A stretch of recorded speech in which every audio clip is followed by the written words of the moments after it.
Indonesia kembali mengambil langkah besar dalam memperkuat pertahanannya. Setelah penantian panjang, kontrak pembangunan 2 kapal selam Skorpen Evolve resmi efektif. Tak berhenti di situ, rudal balistik Khan dari Turki juga akan tiba pada akhir tahun 2025. Semua ini menandai babak baru. TNI mulai mengejar ketertinggalan dan bersiap menuju kekuatan militer yang disegani di kawasan, bahkan dunia.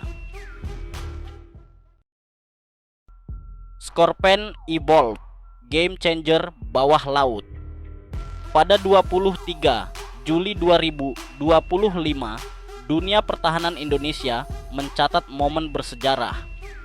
Perusahaan pertahanan asal Prancis, Naval Group, secara resmi mengumumkan bahwa kontrak pengadaan 2 kapal selam Skorpen Evolve untuk TNI Angkatan Laut telah efektif berjalan. Efektif artinya proyek sudah masuk tahap pelaksanaan. Ini bukan lagi wacana. Proses pembangunan, pelatihan SDM, dan transfer teknologi dimulai saat ini juga.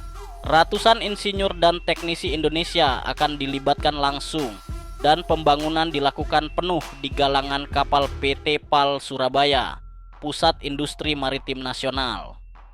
Lalu, apa istimewanya Skorpen Evolve?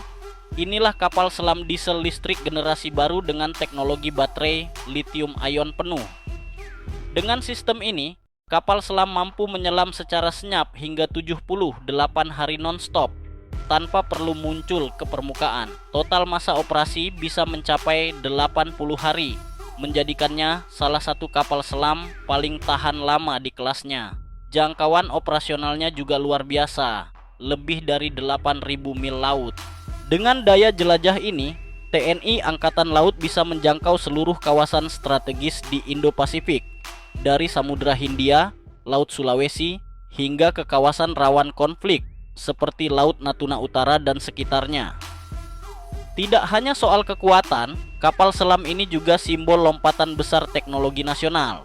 Karena dibangun melalui skema alih teknologi, proyek ini akan menciptakan ribuan lapangan kerja berkeahlian tinggi, meningkatkan kapasitas industri pertahanan dalam negeri, dan membawa Indonesia satu langkah lebih dekat menuju kemandirian alutsista. Skorpen Evolve bukan sekadar kapal selam, ia adalah pesan bawah laut bahwa Indonesia siap menjaga lautnya dengan senyap tapi mematikan. Rudal Khan, daya gempur jarak jauh TNI Angkatan Darat. Sementara kekuatan laut diperkuat dengan kapal selam canggih, Matra Darat TNI Angkatan Darat juga sedang menyiapkan giginya.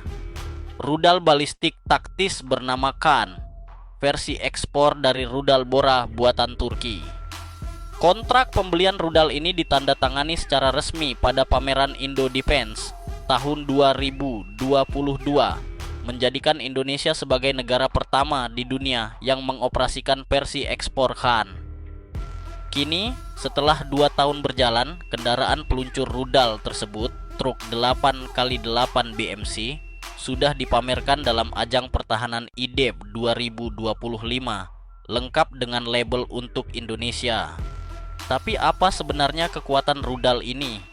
Khan memiliki jangkauan tembak hingga 280 km, membawa hulu ledak seberat 470 kg, dan dilengkapi sistem navigasi GPS INS yang presisi tinggi, bahkan tetap akurat saat berada dalam gangguan sinyal dan peperangan elektronik. Artinya, dalam hitungan menit, rudal ini bisa menghantam target vital di pulau lain, menghancurkan konsentrasi pasukan musuh, dan menembus sistem pertahanan udara konvensional. Lebih dari itu, Khan adalah terobosan pertama TNI Angkatan Darat dalam memiliki kemampuan serangan presisi jarak jauh berbasis darat, sesuatu yang selama ini menjadi titik lemah Indonesia. Dan bukan hanya soal rudalnya, Indonesia juga menerima sistem peluncur mobil, sistem komando, radar, serta pelatihan personel dalam satu paket lengkap. Inilah sistem senjata strategis, bukan hanya untuk bertahan, tetapi juga untuk memberi efek gentar. Dengan perkiraan pengiriman akhir tahun 2025, rudal Khan akan menjadi salah satu alat utama sistem senjata paling berpengaruh di Asia Tenggara jika dikelola dan dioperasikan secara optimal.